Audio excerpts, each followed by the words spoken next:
It was a gun. I'm not voting. If we want to build our nation. The problem with the Somalians. Just want to experience something else than a black man. Move on, move Can't be forward. like a horse with blinkers on. Honestly say, I was about to have Corrupt sex and then I pulled crap, up. but it's nice. I'm Sandra.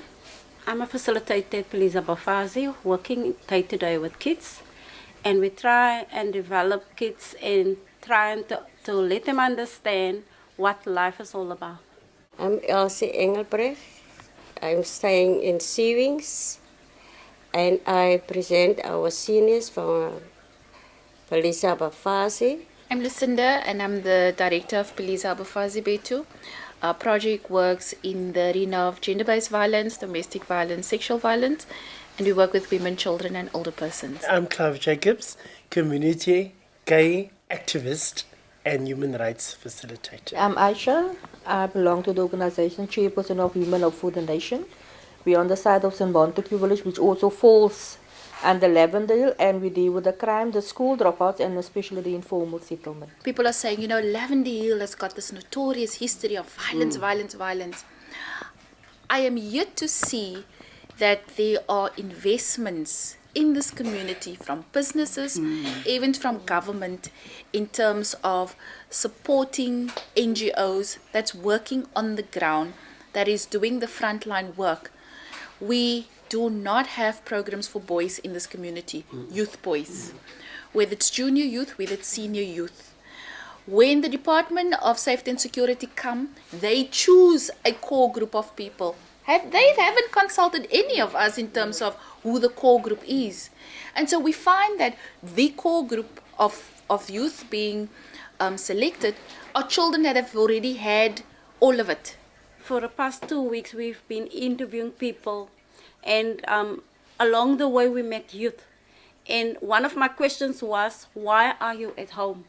And then they would tell me the story that they're out of school, and when I look at the age, they're supposed to be still in school. And it becomes a big problem and a big worry for me, because I'm a young mother. I've got teens as children, and my biggest fear is, what will they become one day? And with my pressure on my children, and these children out there don't have that pressure. There's nobody pushing them forward.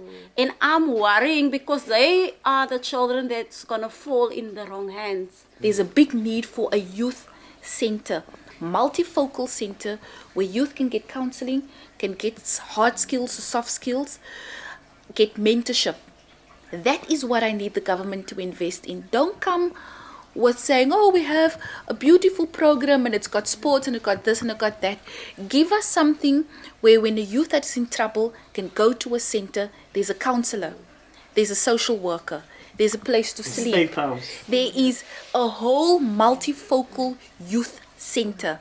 Come and build that center in Lavender Hill, and the NGOs will be able to run it. In the camp, there's mothers that got grade 11 certificate, and they're not doing anything. And just the other day, I've been telling them, you know what?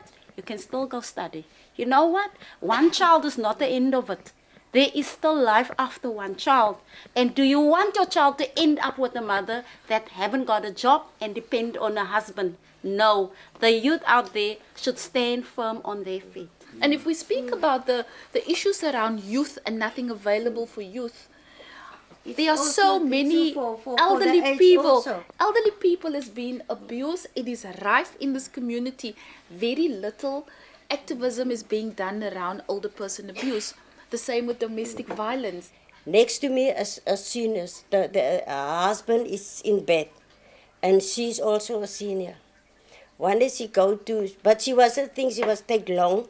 She give him his tablets and everything, put him in bed. She just go and fetch her tablet.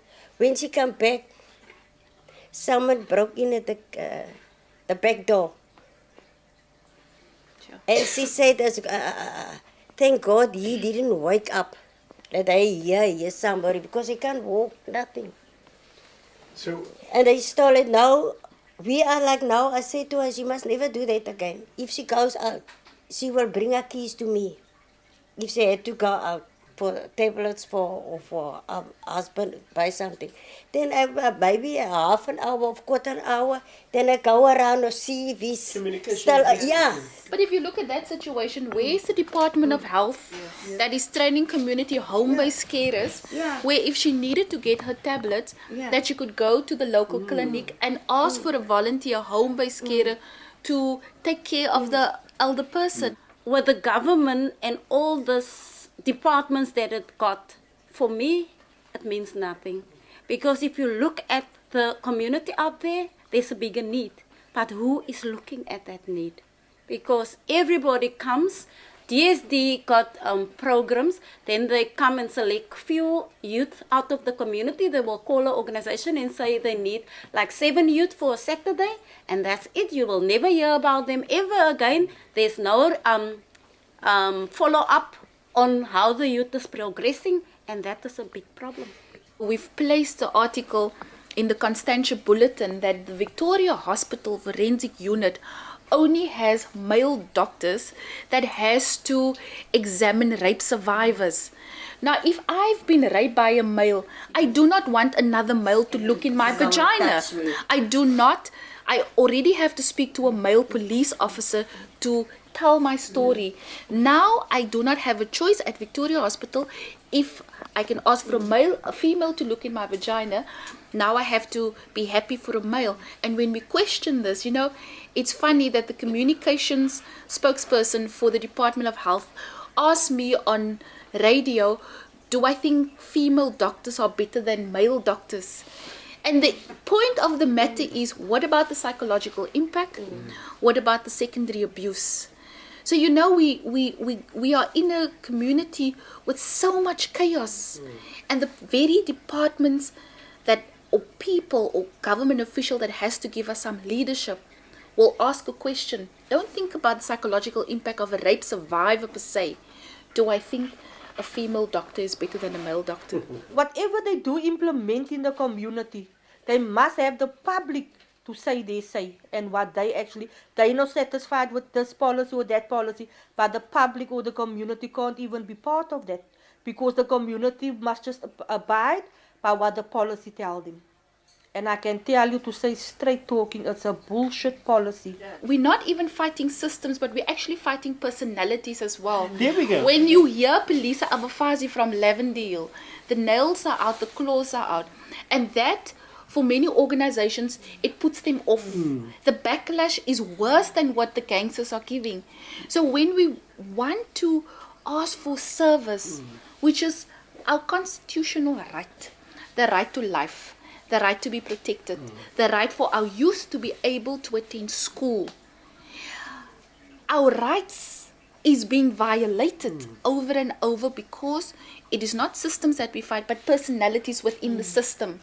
If Mrs. Jones doesn't like the tone of Lucinda Evans's letter, if I send Maybelline for an interview at a college, Mrs. Jones is going to look, oh my God, Pelisa Abafazi. No. So what we need to do, we need to take her hand as the youth and take her there. It happened to me as well. As you know, my organization is for youth development. Sports is the main focus, besides advice and all that. And even with that certificate that we have, we don't ask for money, because clearly you're not going to get, because of who you are as an individual, because we speak volumes. And you hurt people in the process, and they keep it against you. And the only money that we received was from sub-council. And now that we're at sub-council 18, those people heard about Clive and his obnoxiousness and difficult Clive. And for the last 2 years since we didn't get money, we not even looked at it. Whatever we need to make, not even projects, but our community successes, we have to fight for. And my question remains is, why do we have to fight for services that is available in other communities? We are non-violent. And I really say that is earmarked for certain individuals and not for us. I can never think. The only protest that we had was the one for 15 July, stop the traffic. And that was a good one, because we wanted the gangsterism out. That is what we fight. But for work and increases in salaries and That's not us in our society. We're happy with what we have. The little that we have, it makes us going. I think I will differ a little with Clive because I can tell you I like action. But not in the masses Not like the masses, masses. And that. But I can tell you, if it should take us back to a few years where we were the community activists by demonstrating, then I think I like that idea, because even if I really feel if we should do that again, I will go that way. If you look at city service delivery, our people in Lavender is happy with what they get. They're happy with that. When council cut their water, they're happy with that. I can get water by Lucinda tomorrow. But that is unconstitutional. We don't have a civic that's going to say, come, we're going to go toy tomorrow. Unless we say, like the one Lucinda did with the non-violence. That was a beautiful one. It was massive. Now, but we are not with our daily lives, with the services, with the rent evictions and stuff like that. People are being evicted in our societies. But access to information. And the fact that people do not have access to information, they allow those things. They become complacent with your water being cut. Because when you go to the Department of Housing in Retreat, and I would like to challenge the officials, those officials at the housing department is beyond rude. There is no client service there. There is no professionalism. So the people say, well, screw you, I can get water from the neighbor. And I'm not going to pay my services or my due. Or I'm going to start a Shabin or Saltak, and then I can pay my accounts. And those are the things that our people have to face daily. I haven't seen a massive community demonstration in Lavender Hill where everybody comes together, march to take cases, march to drug merchants, march to the rent office, march to the police station. It doesn't happen. If there is a march to the police station, it's 50 people. Why? Because we are not united. It's been so long. And we're hurtful because they don't listen to us. Clearly, nobody listens to us. So, but if it's voting for a ward councillor, then everybody speaks. If I look where I come from and what I've made through, and I look at my kids today, and I look what they do today, it just inspires me, and it give me more oomph to life every day, because I can tell a child out there, hey, it's not the end. It's not the last. There's still a chance. I interview every day children, and I would say to the youth out there, you know what? My child also failed twice. And you know what? We also thought it was the last. I also thought she's going to end up in a negative way. But today, there is the witness. I was born in Rondevlei. With a single mother, no food per day, with food, nothing at night, a cup of tea, weak tea, brown bread. That motivates me, because I wouldn't like that for any other child around, especially within our communities. And I say it all the time, I will give my last, even if I don't have, which I seldom never have. But I look like $1 million babe, And that motivates me more, just to be there for the next person. What is keeping me positive is that when you hear the name Lavender Hill, we want the lavender to come back into the name Lavender Hill.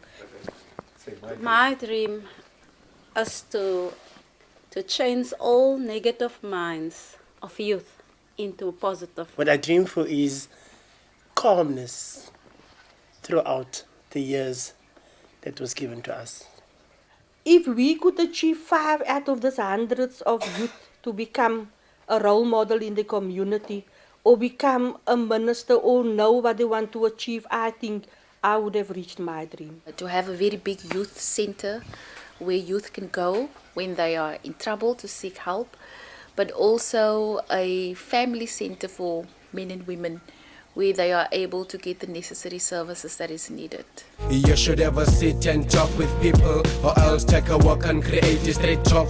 Talk what is nice, it will make you feel stronger. Listen what is right and say what is wrong. You should ever sit and talk with people, or else take a walk and create a straight talk. Talk what is nice, it will make you feel stronger. Listen what is right and say what is wrong.